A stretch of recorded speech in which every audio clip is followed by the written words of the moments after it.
Je trouve que c'est important lorsqu'on va être sur les réseaux sociaux de créer, en tout cas, pas forcément se nicher, mais de créer une communauté autour de nos centres d'intérêt. Parce que si on fait quelque chose qu'on n'aime pas, forcément, on va s'arrêter très peu de temps après. Il faut toujours se renouveler parce que sur les réseaux, si tu tombes 40 fois sur la même pub, à un moment donné, t'as plus envie de télécharger l'application. Tu vois, il faut aussi jouer un petit peu sur le calendrier marronnier pour avoir des vidéos un petit peu actuelles et qui touchent tout le monde sur l'instant T. Ça a fonctionné une fois, ça peut fonctionner 2 fois, mais viens, avant de refaire un peu du copier-coller, on essaie de comprendre ce qui fonctionne. Est-ce que c'est le hook? Est-ce que c'est le créateur? Est-ce que c'est le script? Est-ce que c'est le dynamisme? Est-ce que c'est les couleurs, tu vois, qui sont derrière? Est-ce que c'est le setup? Il y a plein d'éléments en fait dans une vidéo qu'on voit pas forcément et qui peuvent permettre de faire fonctionner une vidéo, en tout cas en publicité. Au moins là, vous avez tous les conseils. Dernière question. Hello Manon, comment tu vas? Hello Mélissa, écoute, je vais très bien, et toi? Super, merci. Merci pour cette interview. Donc on va pouvoir commencer. Est-ce que tu pourrais rapidement te présenter pour nos auditeurs? Je m'appelle Manon Rock, j'ai 24 ans, j'ai cofondé l'agence UGC Cosmi avec mon associé Martin Vix et je suis aussi créatrice de contenu sur LinkedIn. Ok, du coup, moi, je t'ai connue sur LinkedIn, donc dans tes débuts, mais j'ai vu tout ce qui s'est passé. Comment t'as démarré sur LinkedIn? Qu'est-ce qui t'a poussé à te lancer? Alors, j'ai démarré sur LinkedIn, je crois que le premier post, c'était pour poster mon CV, comme je pense 90% des personnes sur LinkedIn en 2020. Ouais. Et en fait, juste après, j'ai été embauchée dans une agence d'influence, pour faire un stage. Okay. Et à l'issue de ce stage, j'ai décroché aussi une alternance, donc toujours dans la même agence, et j'étais en charge du marketing. Du coup, dans le marketing, tu devais promouvoir un petit peu tout ce qui était webinar, masterclass, e-book, etc. Du coup, je me dis testons sur LinkedIn. Donc au début, j'ai fait 2-3 posts qui ont pas du tout pris un beat complet. J'avais 3 likes, c'était les 3 mecs qui travaillaient avec moi à l'époque, tu vois. Et après, petit à petit, je me suis prêtée au jeu et j'aimais bien partager un petit peu l'expertise que je commençais à acquérir sur les réseaux sociaux, sur le marketing, le digital, le contenu aussi. Et petit à petit, ça a commencé à apprendre un peu plus. Du coup, j'ai continué. Il y a une période où j'ai beaucoup moins posté aussi. Peut-être qu'on en parlera après quand j'ai monté ma boîte. Ouais. Mais voilà, donc vraiment pour partager au début l'expertise que je commençais à acquérir. Ok, donc au début, c'était juste du très corporate. Et par la suite, j'ai vu que tu as vraiment fondé tout un branding autour de ton image qui a été super reconnu. Enfin, je sais que moi, j'avais assisté à un événement LinkedIn où du coup, tu parlais sur scène. Donc, c'est que vraiment, tu avais acquis pas mal de connaissances. Et du coup, qu'est-ce qui t'a poussé par la suite à fonder ton agence? Alors, c'était un petit peu un concours de circonstances, on va dire. Du coup, je travaillais avec Martin dans cette ancienne agence. Okay. On a travaillé ensemble pendant 3 ans et demi. On a vu que l'UGC commençait à monter. On a vu que l'influence commençait, pas à chuter parce que c'est pas le cas, mais en tout cas, l'influence n'était plus la même qu'avant. Nous, ça faisait déjà 3 ans qu'on travaillait dans ce secteur-là. Lui, il était commercial. Moi, j'étais en marketing. On avait des attraits en commun. On s'entendait bien. On s'est dit, pourquoi pas se lancer? On avait aussi envie de changer de boîte. Du coup, c'était un petit peu l'opportunité. Donc, on a testé et puis au final ça a tout de suite bien pris, donc on a été très surpris dès le début, enfin on a été très contents plutôt dès le début et du coup on a continué ensemble cette aventure. Là ça fait bientôt 1 an du coup qu'on a lancé l'agence. C'est vrai que ça va vite parce que moi du coup j'ai vu les débuts, du coup j'ai pu collaborer avec vous, donc c'est que ça fonctionne super bien. Ça a été quoi les étapes clés sur tout ton parcours du coup professionnel, de LinkedIn à ton agence, t'avais des étapes clés à nous donner? Alors, les étapes clés, déjà, je pense que ça a été le parcours que j'ai eu à côté de l'école. Donc, à côté de l'école, j'ai eu la chance de pouvoir faire une alternance dans une entreprise qui bougeait beaucoup, où on avait beaucoup de responsabilités, où tous les alternants en fait étaient des personnes à part entière et on n'était pas à la machine à café ou en train de faire des photocopies. Donc ça c'était super cool parce que l'expérience que j'ai pu acquérir pendant ces 2-3 ans là-bas, c'était un truc de fou.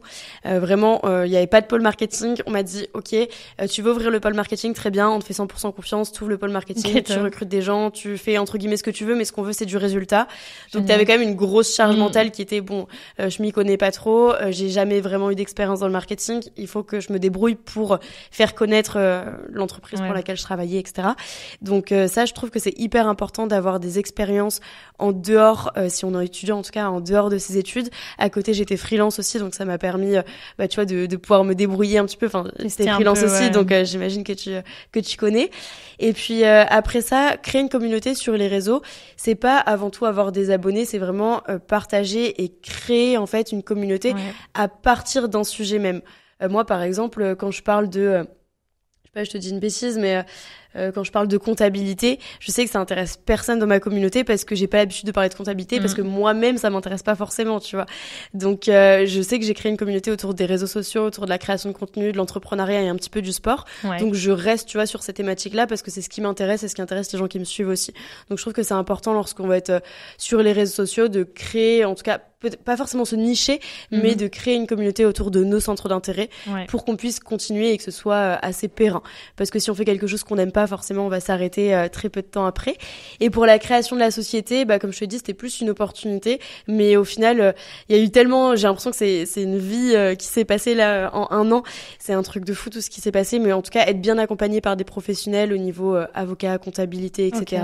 Et essayer de faire les choses par étapes, même si parfois on a envie de brûler des étapes. C'est vrai que j'avais vu que tu mettais énormément ça en avant, le fait de professionnaliser tout.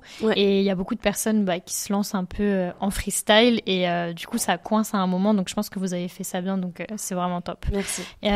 Pour revenir sur LinkedIn, à quel moment il y a eu un gros changement et à quel moment tu as vu que tu as décollé? Parce qu'en vrai c'est arrivé super vite. Je sais pas si l'étape confinement elle a eu un impact ou pas, mais est-ce qu'il y a eu des choses que tu pourrais partager, des stratégies que tu as mis en place peut-être pour arriver à ce niveau-là? À l'époque, ce qui fonctionnait super bien, en gros, moi, le but principal, c'était faire connaître mes webinars. Je faisais un webinar par mois et j'essayais à chaque fois d'avoir plus de participants jusqu'à arriver à 1000 participants, etc. Donc, en gros, le but, c'était comment je peux faire la promotion de mon webinar sur les réseaux sociaux. Donc, j'ai trouvé pas mal de petites techniques. Et il y avait quelque chose qui fonctionnait bien il y a 2-3 ans. C'est ce qu'on appelle le lead magnet. En gros, c'est donc tu fais ta publication et à la fin de la publication, tu offres un cadeau en échange d'un commentaire. Et ça, c'était un truc de malade pour l'algorithme à l'époque parce qu'il disait, OK, commentaire égale post full value, tu vois, et du coup, il le mettait plus en avant et grâce à ça, j'ai eu des posts avec, je sais pas, 2000 commentaires, 300 000 vues, enfin des trucs qui ont vraiment pété. Et maintenant, ça marche plus trop ce genre de choses et tu construis pas une communauté solide sur ce genre de post LinkedIn, mais en tout cas à l'époque c'était super intéressant. C'est comme ça que j'ai commencé à gagner aussi pas mal d'abonnés. Les carousels aussi, ça marche super bien parce que t'apportes une expertise, tout ce qui est data, etc., parce que c'était des trucs un petit peu en vogue, il y avait pas beaucoup de gens qui prenaient la parole sur ça. Donc en fait, dès que t'es un petit peu précurseur sur un domaine, généralement tu peux créer une base de communauté.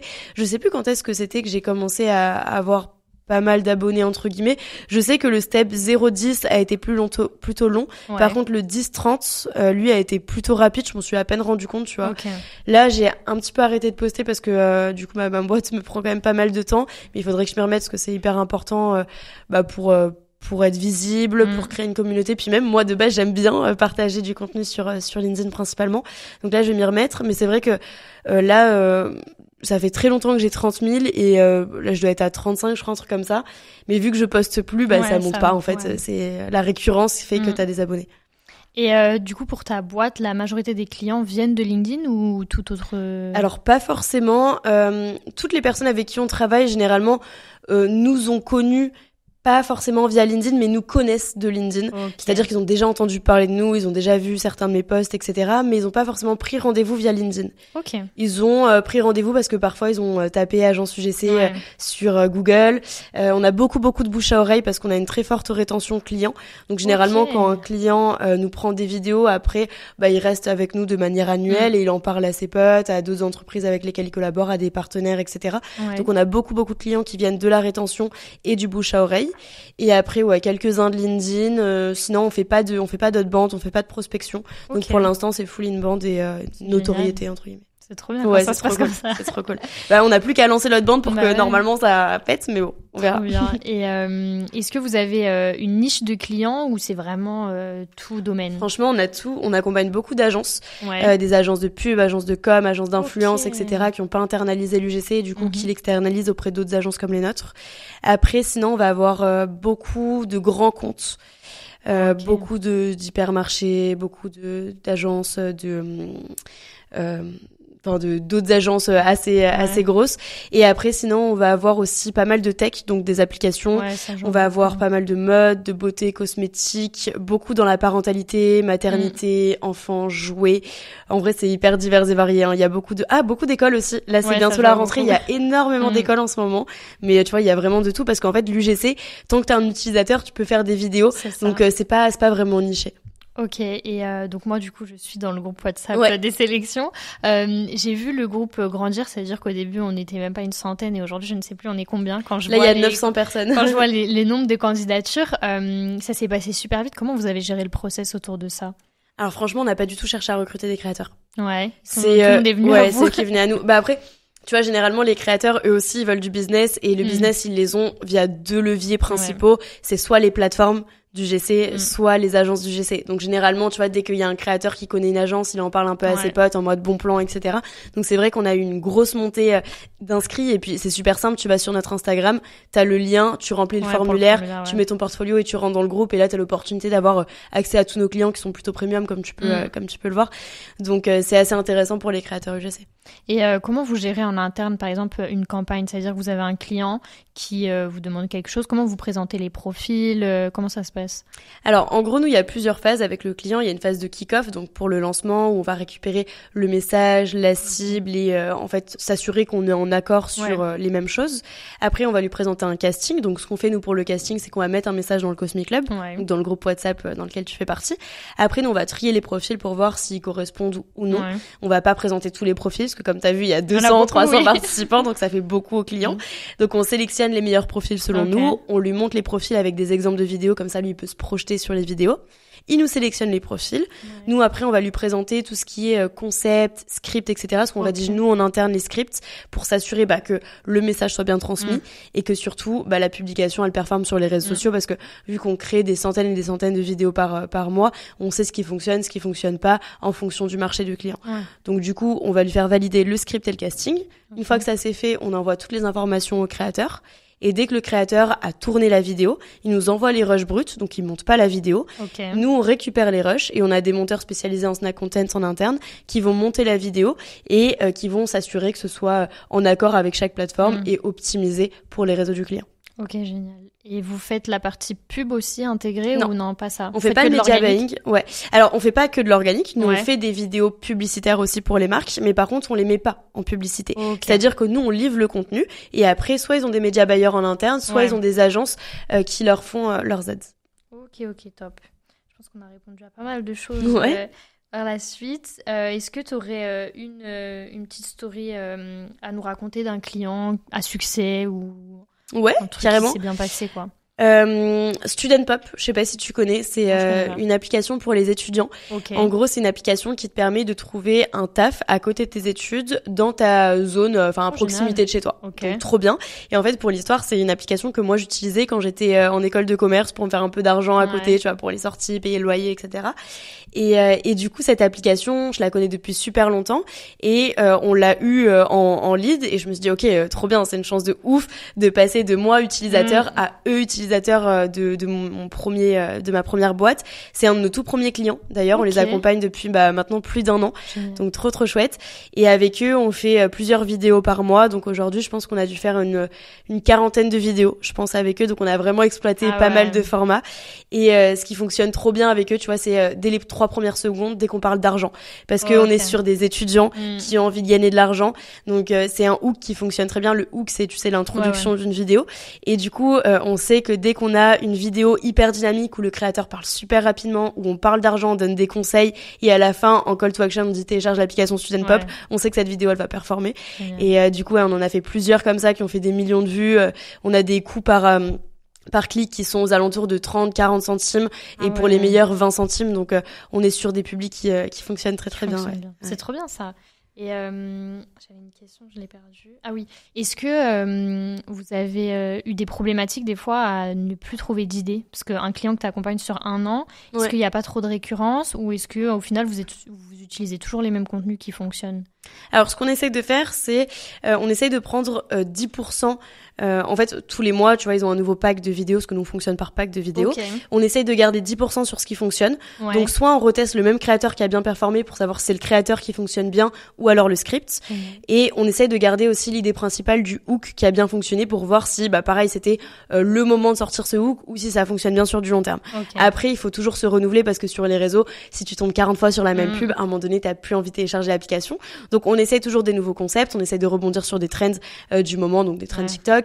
On essaye pareil d'avoir des idées un peu plus innovantes, de rebondir sur des actualités. Là tu vois, il y avait les JO dans pas longtemps, ils cherchaient énormément de students pour les JO. Du coup on a fait beaucoup de vidéos par rapport aux JO, sauf que ces vidéos dans 2-3 mois elles sont plus utilisables, donc on réutilisera par exemple la rentrée. Tu vois, faut aussi jouer un petit peu sur le calendrier marronnier pour avoir des vidéos un petit peu actuelles et qui touchent tout le monde sur l'instant T. Ok, c'est bien parce que vous avez vraiment un process hyper clair. Il est venu directement ce process ou au fur et à mesure vous avez estimé que vous ferez 10% de récupération ou...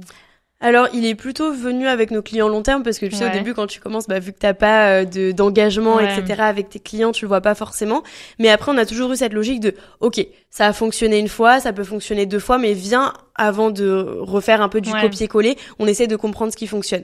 Est-ce que c'est le hook? Est-ce que c'est le créateur? Est-ce que c'est le script? Est-ce que c'est le dynamisme? Est-ce que c'est les couleurs, tu vois, qui sont derrière? Est-ce que c'est le setup? Il y a plein d'éléments, en fait, dans une vidéo qu'on voit pas forcément et qui peuvent permettre de faire fonctionner une vidéo, en tout cas en publicité. Ok.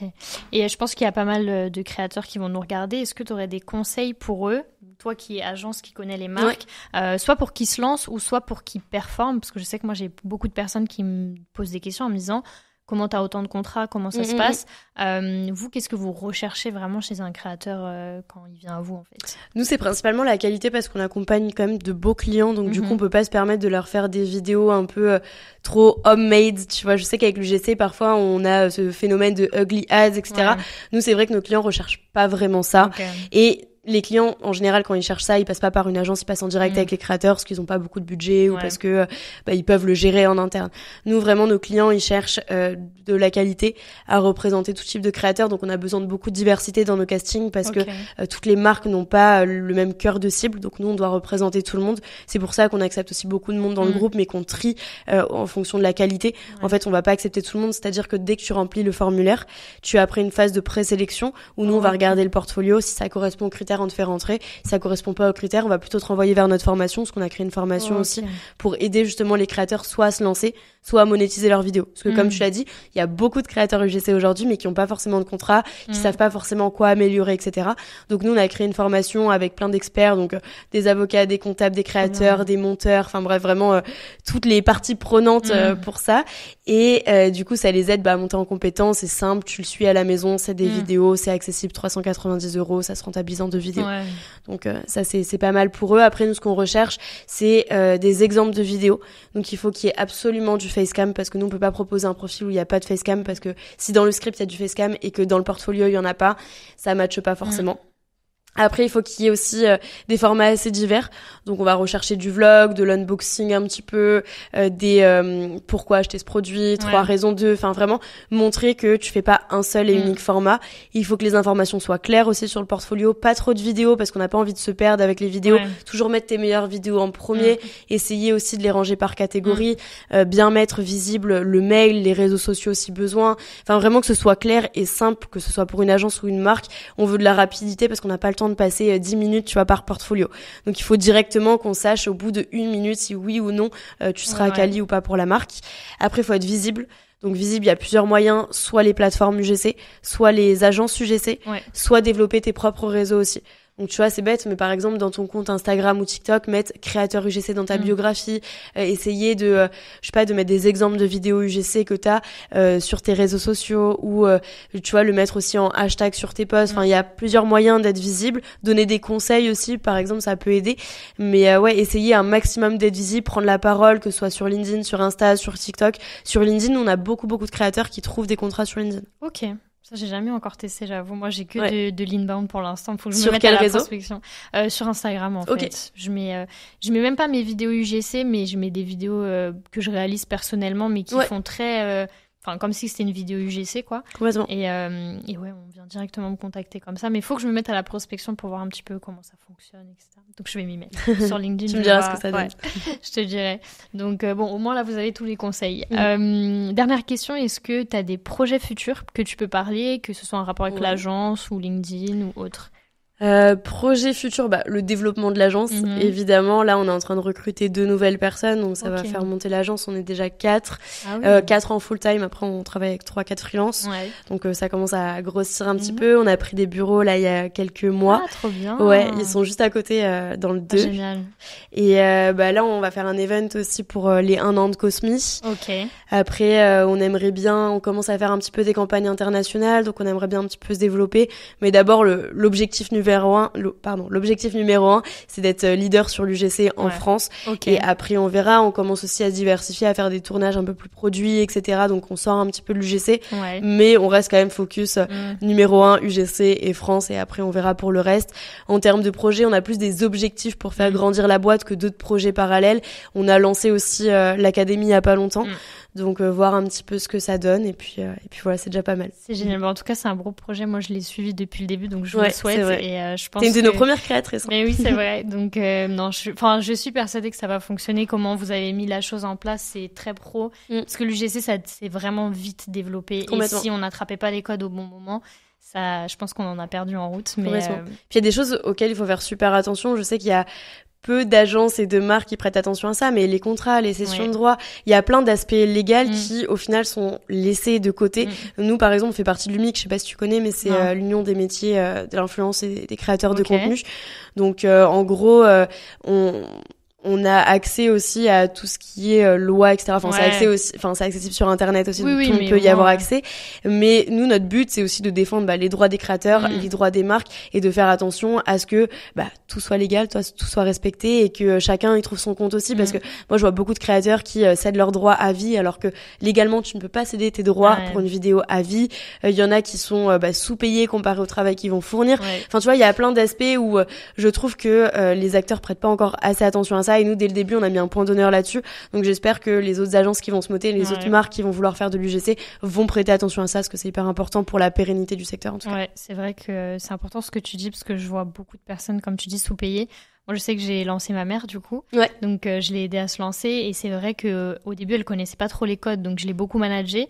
Et je vois qu'il y a... Enfin, je sais pas si c'est parce que son profil, elle est un peu plus âgée ou que les marques qui se tournent vers elle n'ont pas de budget. Mais c'est vrai qu'elle a eu des propositions que je n'ai jamais eues, à des vidéos à 50-60 euros. Et ça, j'ai trouvé ça aberrant pour tout le travail qu'il y avait derrière avec plusieurs hooks, etc. Donc, et en fait, comme elle-même ne connaissait pas réellement le domaine, elle m'a dit ok. Non, pas ok. Donc faut un peu éduquer, mais c'est important d'avoir des agences qui sont dessus. Donc, après, au début, c'est aussi bien, tu vois, de prendre des petites collabs, parce que ça te crée de l'expérience, ça crée ton portfolio. Oui, au début, elle a fait du gifting, voilà. Mais après, faire attention. Il y a beaucoup de créateurs qui commencent avec du gifting. Il y en a beaucoup aussi qui disent non, faut absolument pas faire de gifting. Mais moi, je pense qu'il faut pas être réfractaire, parce que nous, par exemple, à l'agence, avec une compagnie aérienne, on a offert un aller-retour Paris-New York. Enfin, moi, je suis désolée, je deviens créatrice UGC quand tu veux, tu vois. Il y a des matelas aussi qui coûtent pratiquement 1000 euros. T'as des valises, pareil, qui sont super chères. Enfin, t'as des produits qui sont si chers et que au final tu n'as pas acheté aussi, donc faut le prendre en considération. Après, si t'as pas envie de faire du gifting, tu fais pas de gifting, mais n'empêche pas non plus les autres d'en faire, parce que ça peut être intéressant pour certains cas. C'est vrai qu'au début, moi je le recommande même au début pour s'entraîner, pour voir ce que ça donne.